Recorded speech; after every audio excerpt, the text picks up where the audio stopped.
Canal del Congreso, el canal de la Unión, presenta.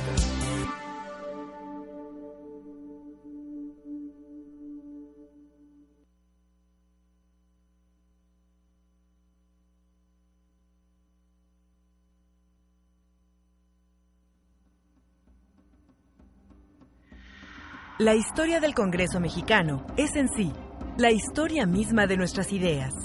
Es el espacio de la discusión y el debate, en el cual hombres y mujeres han defendido lo que somos y lo que hemos sido desde antes de gestarse el primer imperio hasta nuestros días.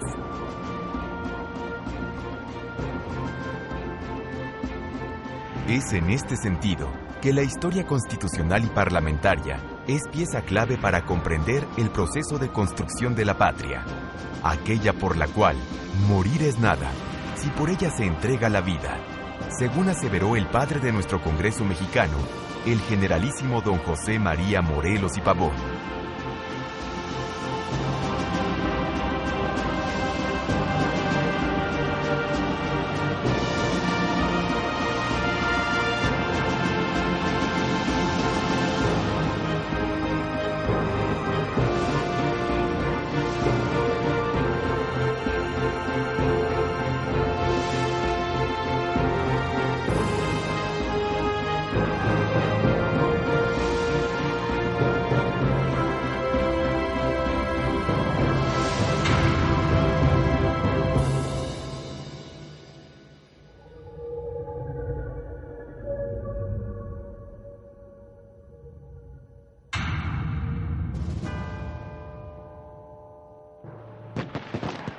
En los albores del siglo XIX, cuando España fue tomada por los franceses, en América se establecían las juntas provisionales de gobierno para regir en nombre de Fernando VII.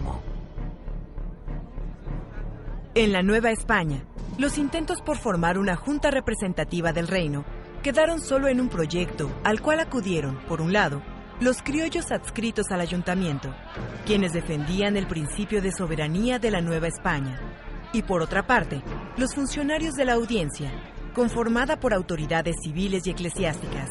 Estos, además de defender a las instituciones políticas tradicionales, declinaron la idea de las juntas por temor a que se conjurase una conspiración de independencia.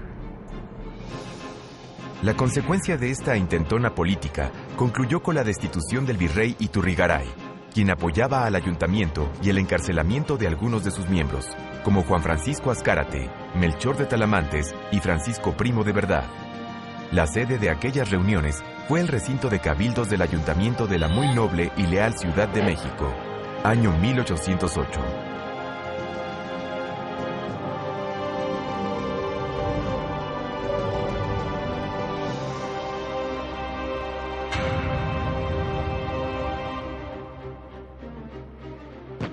En España, el afán libertario continuaba, y para establecer un orden de gobierno en ausencia del rey, se creó la Junta Central Suprema. Cuando ésta quedó disuelta, se formó el Consejo de Regencia, y después se convocó a las Cortes de Cádiz, mismas que culminaron con la promulgación de la primera Constitución Política de la Monarquía Española, el 19 de marzo de 1812. A la ceremonia de Cádiz asistieron en representación de la Nueva España un total de 15 diputados, entre ellos Miguel Ramos Arizpe y José Miguel Guridi y Alcocer. Vale señalar que es en honor a este primer documento constitucional que a la entonces Plaza de Armas se le rebautizara como Plaza de la Constitución. Para septiembre de 1812, en la Nueva España, se dispuso la aplicación de las Cortes en las colonias americanas, por lo cual los diputados eran elegidos uno por cada 60,000 habitantes. De esta forma, y aunque nunca cobró vigencia en la Nueva España, la Constitución de Cádiz se convirtió en un importante antecedente para la consolidación de México, puesto que en ella se consagró el principio de representación popular.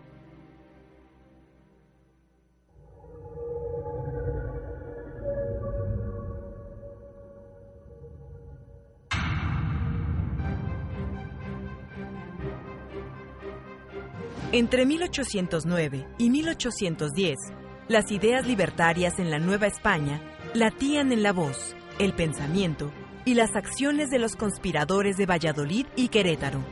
Y en la histórica madrugada del 16 de septiembre de 1810, el cura Miguel Hidalgo y Costilla encabezó el inicio de la lucha armada al grito de «¡Muera el mal gobierno!».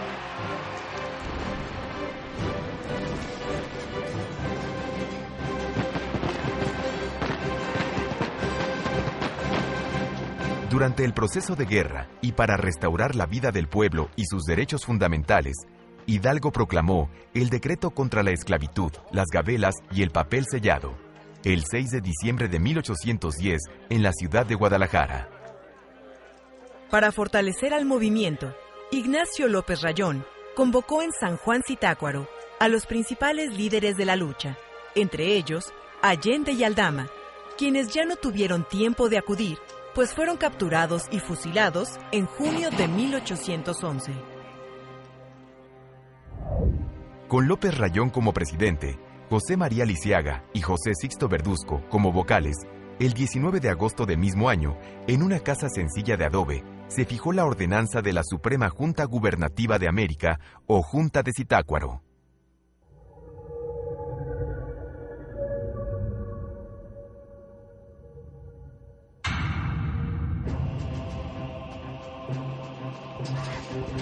Cuando la Junta fue expulsada de Zitácuaro a causa de la persecución emprendida por José María Calleja, y en un afán por conservar la unidad, José María Morelos y Pavón convocó al Congreso de Chilpancingo o Congreso de Anáhuac, mismo que quedó instalado el 14 de septiembre de 1813. Al Congreso asistieron 8 representantes de las provincias, como Andrés Quintana Roo, Carlos María de Bustamante y vocales pertenecientes a la disuelta Junta de Zitácuaro. En este contexto, y como respuesta a los elementos constitucionales redactados por López Rayón, el cura Morelos expuso el documento fundacional, Sentimientos de la Nación. Y poco después, el 6 de noviembre del mismo año, se realizó la Declaración de la Independencia de la América Septentrional, idearios ambos que aún vibran en la legislación mexicana.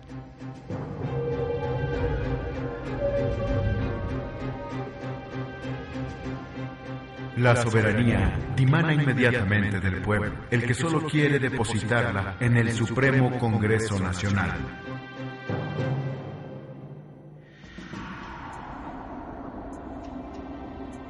Errante, y siempre bajo la amenaza de los realistas bajo el mando de Calleja, el Congreso de Anáhuac viajó de Tlacotepec a Uruapan y de San Juan Huetamo a Tiripetío hasta llegar a Apatzingán, donde se expidió la Constitución de Apatzingán o Decreto Constitucional para la Libertad de la América Mexicana, texto fundacional en el que destaca el establecimiento de la soberanía popular, además de los conceptos de no intervención, prohibición del uso de la fuerza y legítima defensa.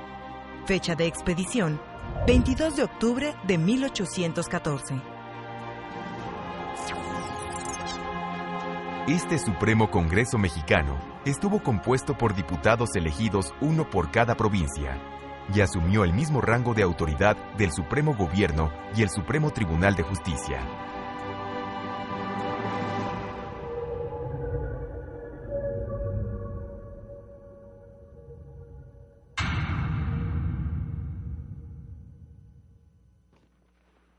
Luego de años de resistencia, y tras los acuerdos entre realistas e insurgentes, Agustín de Iturbide y Vicente Guerrero firmaron el Plan de Iguala, donde se declaró la independencia de la Nueva España el 27 de septiembre de 1821.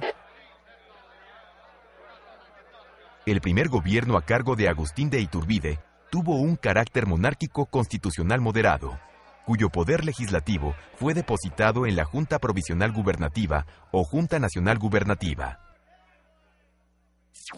Dicha junta propuso un sistema dividido en 2 salas con igual número de legisladores.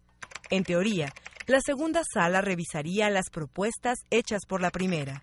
Sin embargo, el sistema no se aplicó, pues se impuso la práctica del unicameralismo.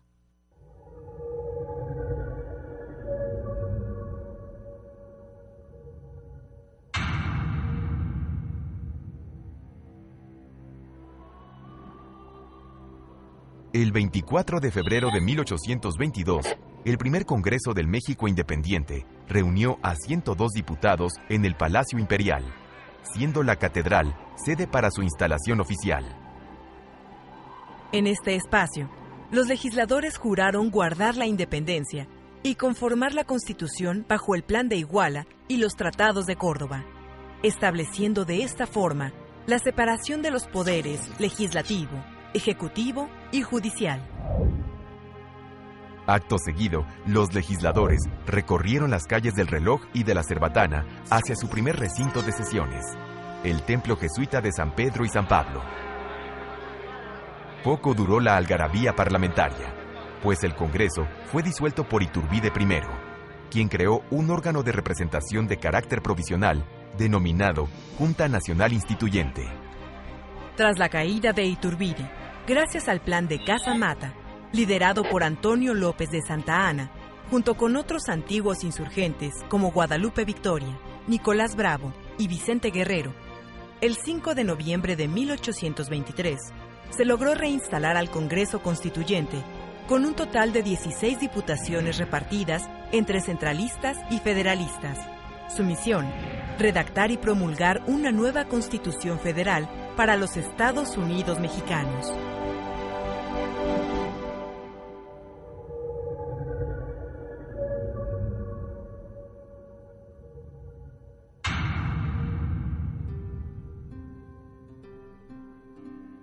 El texto de la Constitución Republicana de 1824 estuvo a cargo de personajes ilustres como Miguel Ramos Arizpe, Servando Teresa de Mier y José Miguel Guridi y Alcocer, entre otros diputados. Durante el proceso de elaboración de la Constitución de 1824, surgieron serias discusiones para instituir un poder legislativo bicameral. Para algunos, como José María Covarrubias, persistía el temor de que el Senado se convirtiera en un cuerpo aristocrático. Los defensores del bicameralismo aducían por su parte la conveniencia planteada por Lorenzo de Zavala de incluir un órgano corrector que asumiera su misión con la debida lentitud, calma y meditación para evitar una rapidez carente de reflexión en las decisiones por parte de los diputados.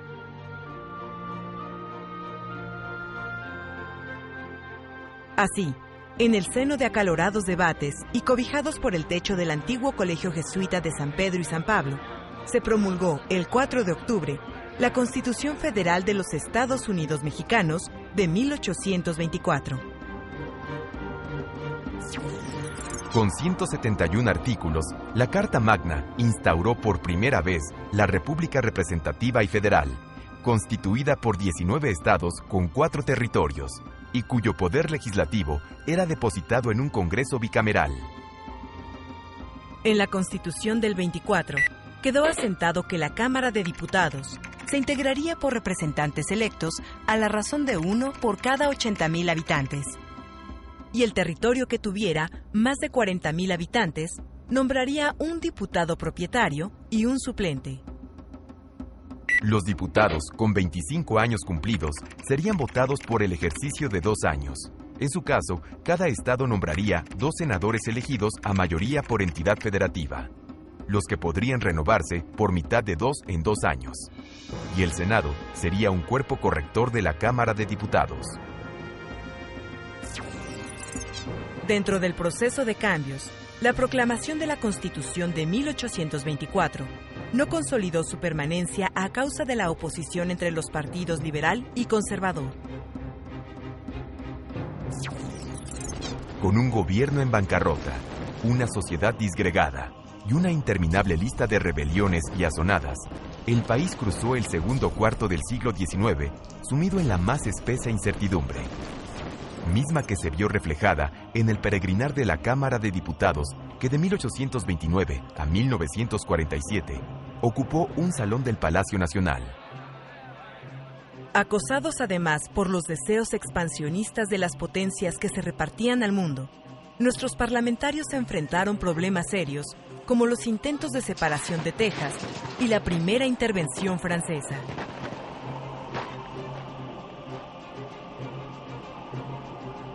Con afanes de consenso, se aprobaron las bases constitucionales, y en 1836 se establecieron las 7 leyes constitucionales, cuyo ordenamiento estipulaba el centralismo y determinaba el ejercicio del poder legislativo bajo un Congreso General bicameral, donde los diputados debían tener al menos 30 años cumplidos para ser elegidos y cuya función legislativa sería renovada cada 2 años.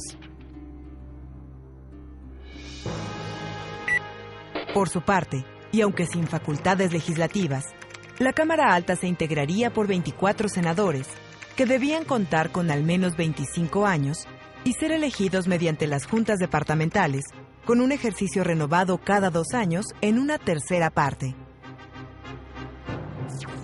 Durante esta etapa de inestabilidad en la cual Antonio López de Santa Anna asumió 11 veces la presidencia del país, la pugna interna entre liberales y conservadores se centró en una serie de intentos por formar un Estado laico. Afanes que acababan invariablemente en nuevos levantamientos, como el que trajo de vuelta, en 1841, a Su Alteza Serenísima, quien a través de las bases de Tacubaya anuló los poderes supremos de la nación.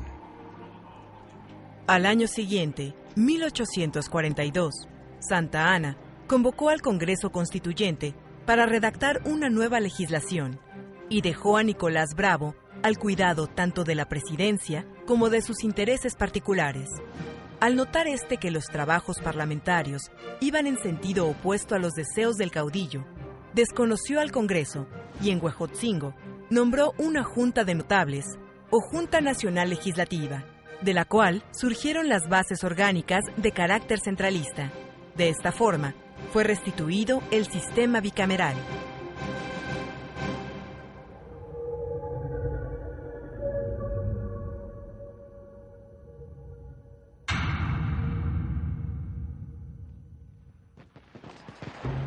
En 1846, enfrascados en una guerra perdida desde el inicio en contra de los norteamericanos y su destino manifiesto, el general Mariano Salas reunió al Congreso bajo el Plan de la Ciudadela para renovar el federalismo con base en los principios de la Constitución de 1824.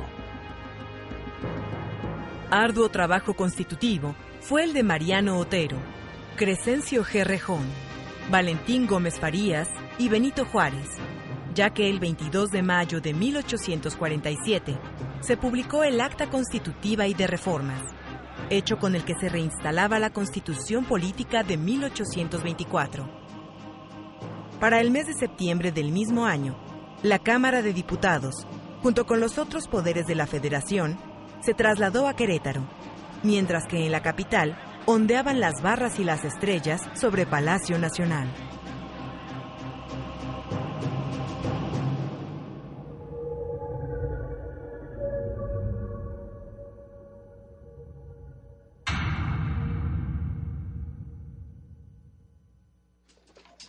Al comenzar la segunda mitad del siglo, la patria se hallaba mutilada, sometida aún a los intereses del clero y expuesta a nuevas intervenciones. Con todo esto, Santa Anna regresó al poder tras la disolución del Congreso en 1852, y para el año siguiente reimpuso una forma de gobierno centralista, quedando el Senado una vez más suprimido, bajo el argumento de que éste restaría autoridad a los diputados. Así comenzó a eclipsarse el régimen santanista, mismo que llegó a su fin a través del Plan de Ayutla. Posteriormente, y ya bajo la presidencia de Ignacio Comonfort, en 1856, fue convocado un nuevo Congreso Constituyente que sesionó en Palacio Nacional. Con 155 diputados, inició el proceso de elaboración de una nueva Carta Magna, tarea que estuvo a cargo de diputados como Ponciano Arriaga y Francisco Zarco. Este último, por cierto, pionero de las crónicas parlamentarias, a través de las cuales hoy podemos saber detalles minuciosos de las sesiones en las que él mismo participaba de forma acalorada.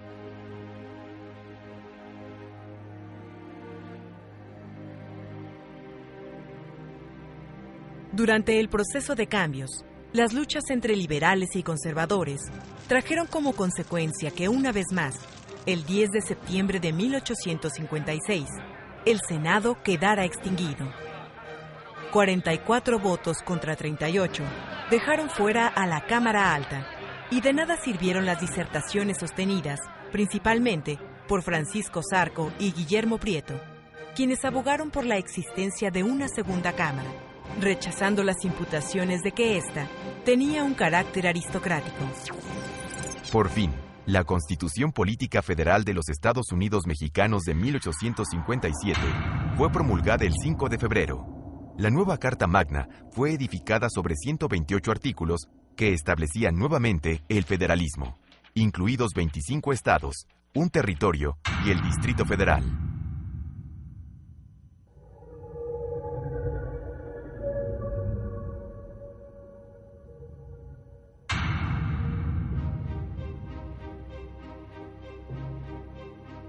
Dentro de los mandatos de la Constitución de 1857, el Poder Supremo quedó dividido en Poder Legislativo, Ejecutivo y Judicial.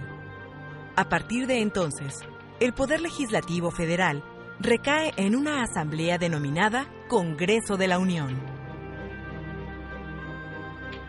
Conforme a las reglas constitucionales y con una duración de 2 años, comenzó en 1857 la primera legislatura.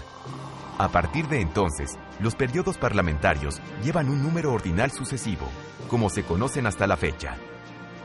Bajo las normas de esta nueva Constitución, los representantes del Poder Legislativo deberían de contar con al menos 25 años cumplidos y ser votados para un ejercicio de 2 años mediante el sufragio universal, a la razón de un diputado titular más uno suplente por cada 40,000 habitantes.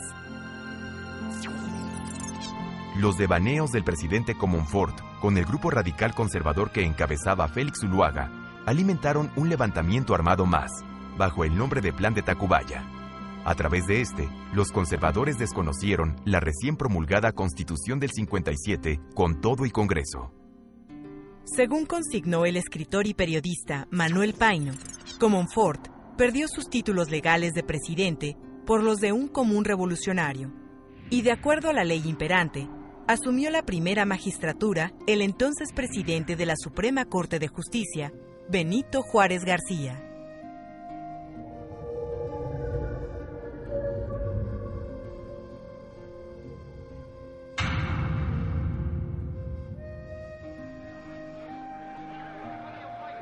Enfrascados en una lucha ideológica en la cual los conservadores se negaron a reconocer a Juárez, dio inicio la llamada Guerra de los 3 años, durante la cual se expidieron, por parte del bando liberal, los decretos de 1859, conocidos como leyes de reforma, obra jurídica que ordenaba particularmente la nacionalización de los bienes eclesiásticos y la formación de un Estado laico. Luego de declarar la tolerancia de cultos y el establecer el registro civil, el presidente Juárez reinstaura al Congreso, formalizando así a la segunda legislatura, el 9 de mayo de 1861.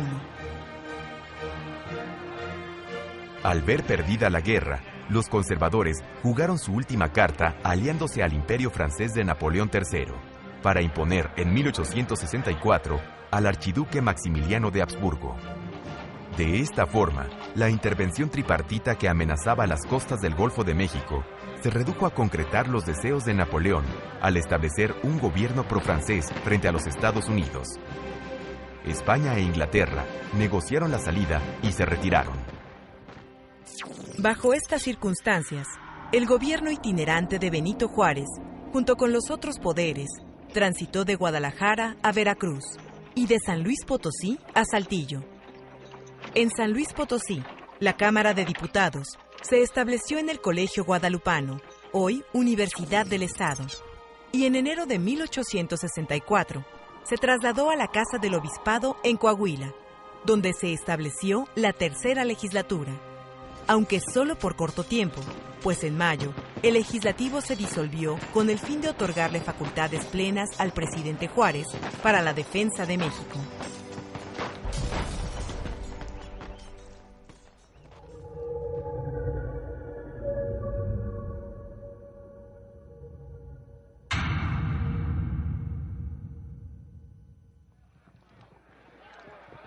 Tras el fracaso del Segundo Imperio y el subsecuente fusilamiento de Maximiliano, Benito Juárez convocó a elecciones de las cuales resultó triunfador. De esta forma, el 8 de diciembre de 1867, unos días antes de jurar como presidente, el benemérito instaló la cuarta legislatura en el Salón de Embajadores de Palacio Nacional, donde declaró la restauración de la República. En 1868, el Congreso dejó de sesionar en Palacio por espacio de unos meses y ocupó el edificio que alojó al Circo Chiriani en la calle de Gante. La Cámara de Diputados salió casi de inmediato de este sitio y volvió a Palacio Nacional ante la imposibilidad de sesionar por el ruido que ocasionaba la lluvia golpeando sobre el techo del antiguo circo. Tras la muerte del presidente Juárez y la asunción de Sebastián Lerdo de Tejada a la presidencia, sucedieron dos hechos trascendentales para la historia del Congreso. Lerdo decretó durante la séptima legislatura la constitucionalidad de las leyes de reforma y, en segundo término, depositó el poder legislativo en un sistema bicameral, de tal manera que al aperturar la octava legislatura, el 16 de septiembre de 1875, el Congreso inauguró sus sesiones con una Cámara de Diputados y otra de senadores. Con este sistema, la Cámara Baja o Cámara de Diputados adquirió facultades exclusivas en materia económica, mientras que la Cámara Alta o de senadores asumió prerrogativas en materia de política exterior. Desde entonces, la Cámara de Diputados asumió la representación popular y el Senado se convirtió en representante de las entidades federativas.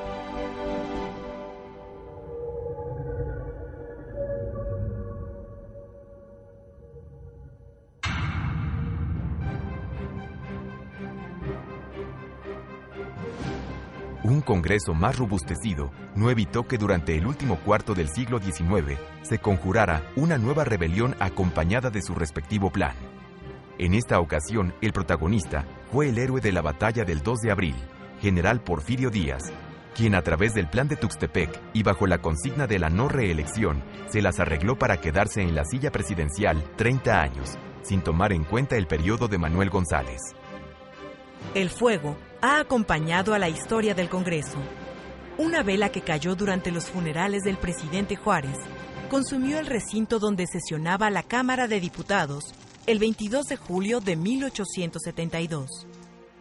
El poder legislativo se trasladó entonces al Teatro Iturbide, donde sesionó por espacio de 35 años hasta el 29 de marzo de 1909, cuando se suscitó otro incendio en el cual se quemaron algunos documentos importantes, entre ellos uno de los dos originales del Acta de Independencia. Previo a dicho siniestro, Porfirio Díaz había ordenado la construcción de un nuevo palacio legislativo que habría de albergar a ambas cámaras y sería inaugurado en las fiestas del centenario, en el sitio donde hoy se levanta como testigo de aquel intento la cúpula Art Deco que conocemos con el nombre de Monumento a la Revolución.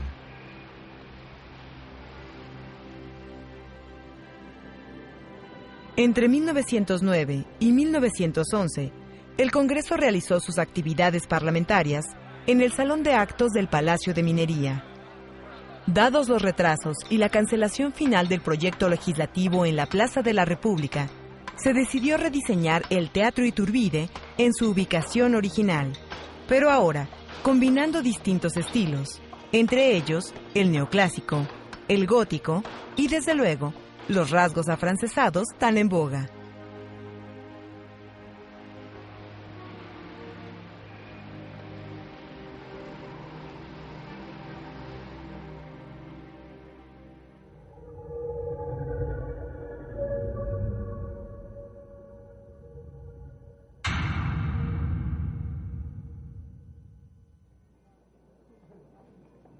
El nuevo recinto parlamentario, asentado en las antiguas calles de La Canoa y Factor, se inauguró con la apertura de los trabajos del segundo periodo ordinario de sesiones de la 25ª legislatura, el 1 de abril de 1911.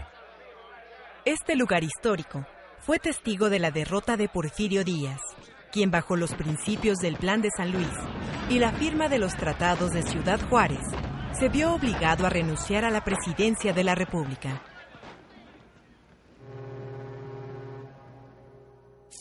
Amén de volver al orden constitucional, La 25ª legislatura convocó a las primeras elecciones directas, por las cuales Francisco I. Madero ganó y asumió la presidencia de la República el 6 de noviembre de 1911.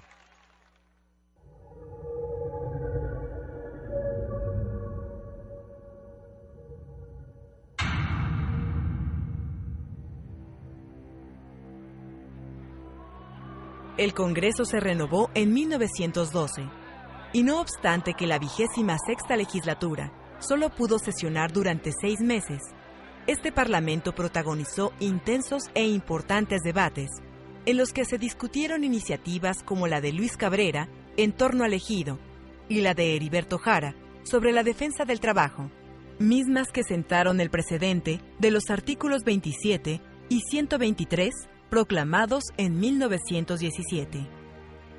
Mucho pesó al presidente Madero haber heredado un Congreso porfirista y no haber hecho caso a los renovadores de la 26ª legislatura, como el mismo Cabrera, quien le aconsejaba limpiar y cerrar la cirugía que había comenzado.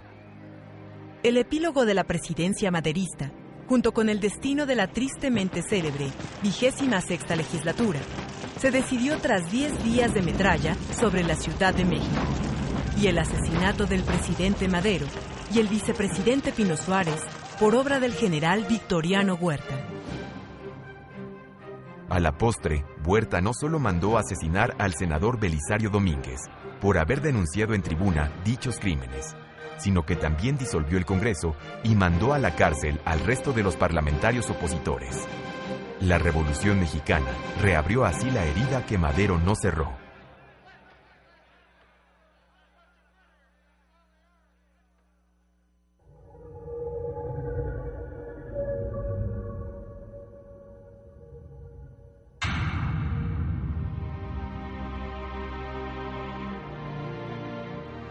Persuadido de que la lucha armada debía encontrar eco en la justicia social, el presidente Venustiano Carranza convocó a un nuevo Congreso Constituyente en octubre de 1916. Luego de celebrar un proceso de elecciones para conformar al constituyente, se fijó a 2 meses el plazo para reformar la Carta Magna de 1857.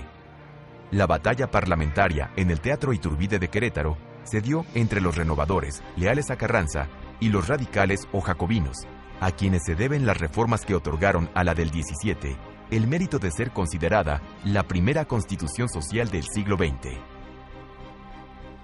Tras la promulgación de la Carta Magna, el 5 de febrero de 1917, la vida parlamentaria retomó su cauce al instalarse la 27ª legislatura.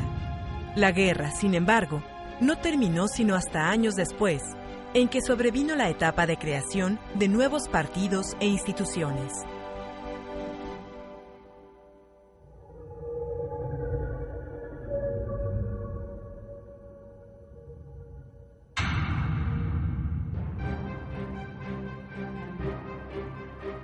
Trenzada a la historia de la patria, la del Congreso es la historia de nuestras ideas, instancia que nos representa y que ha legitimado hechos trascendentales como la obtención de la autonomía de la Universidad Nacional Autónoma de México o la expropiación petrolera.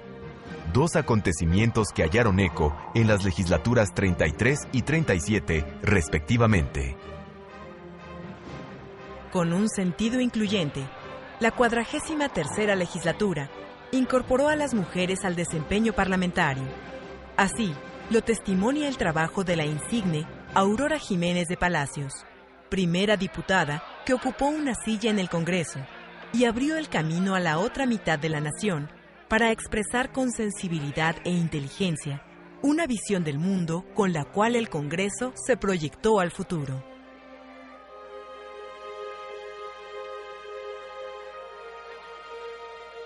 Durante el siglo XX, el Congreso mexicano fue creciendo en número, pasando de 145 diputados en la 40ª legislatura a 237 en la 50ª legislatura.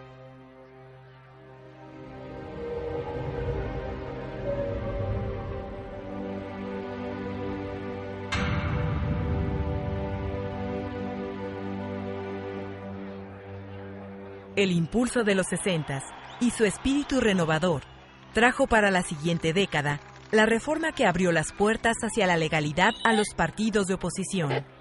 La Ley Federal de Organizaciones Políticas y Procesos Electorales, LOPE, de 1977, permitió conformar un Congreso plural, cuyo corazón vibró en los debates de la 51ª legislatura, en la que participaron un total de 400 diputados. Pocos años después, tocó a la 54ª legislatura su ampliación a 500 parlamentarios. A la fecha, la Cámara de Diputados está integrada por 300 legisladores, electos por votación mayoritaria relativa, y 200 según el principio de representación proporcional. En México, los diputados de mayoría son elegidos mediante el sufragio directo. En cada uno de los 300 distritos electorales, la representación proporcional o plurinominal se decide a través del porcentaje que refleja el electorado en favor de cada uno de los partidos políticos y dentro de cada una de las 5 demarcaciones en que está dividido el país.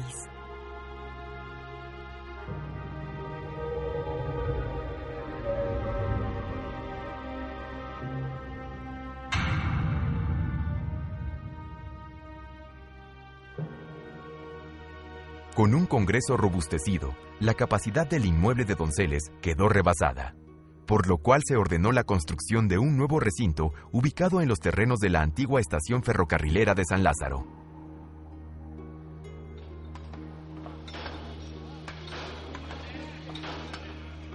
Tocó al presidente López Portillo inaugurar este edificio al rendir su 5º informe de gobierno el 1 de septiembre de 1981. Aunque poco duró la algarabía, pues en 1989, otro incendio obligó a los diputados a emigrar, por espacio de 3 años, al auditorio del Centro Médico Siglo XXI.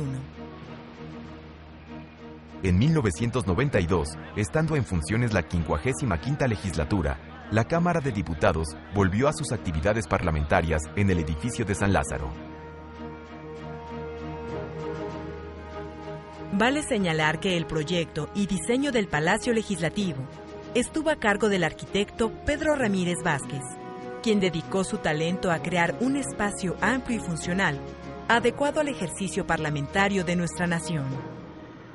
Para darle un soporte simbólico capaz de representar el esfuerzo del trabajo legislativo, el artista José Chávez Morado centró en la fachada de San Lázaro el escudo nacional, como parte de una placa escultórica en la que plasmó la idea del pluralismo político.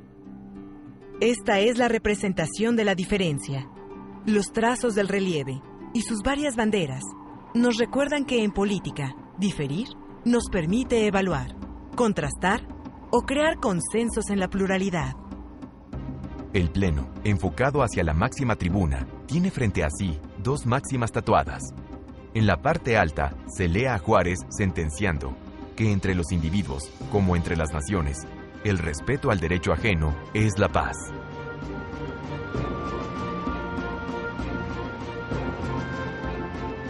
Poco más abajo y al centro, Vicente Guerrero recuerda a los diputados que siempre y antes que nada, la patria es primero.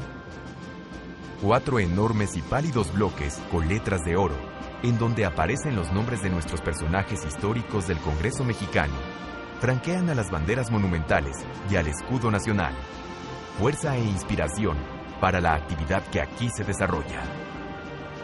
Y es que es aquí donde hombres y mujeres defienden lo que somos y lo que hemos sido. Es la historia de nuestras ideas, que es en sí misma la historia de nuestro Congreso.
Canal del Congreso, el canal de la Unión, presentó.